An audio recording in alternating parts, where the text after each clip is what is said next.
Hi అండి, welcome to Sri Lakshmi kitchen. ఈరోజు నేను ఈ వీడియోలో బెల్లంతో రవ్వ లడ్డు ఎలా తయారు చేసుకోవాలో చూపిస్తాను. హెల్దీ అండ్ టేస్టీ రవ్వ లడ్డు అండి. ఈ రెసిపీ ప్రిపరేషన్ చూద్దామండి. స్టవ్ ఆన్ చేసుకొని పెనం పెట్టుకొని అందులో 2 టేబుల్ స్పూన్ల నెయ్యి వేసుకోవాలి. జీడిపప్పు పలుకులు వేసుకొని లైట్గా వేయించుకోవాలి. కిస్మిస్లు వేయించుకొని పక్కన పెట్టుకోవాలి. అదే పెనంలో 2 టేబుల్ స్పూన్ల నెయ్యి వేసి 2 కప్పుల బొంబాయి రవ్వ వేసుకోవాలండి. బొంబాయి రవ్వ మంచి వాసన వచ్చే వరకు వేయించుకోవాలి.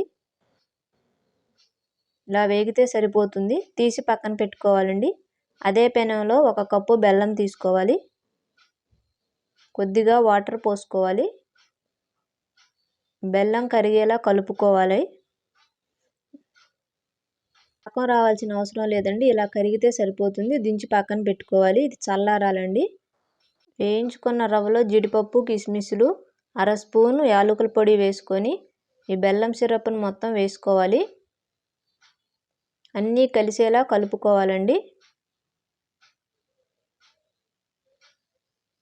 పాలు కొద్దిగా వేసుకుంటూ ఉండలా చుట్టుకోవాలి.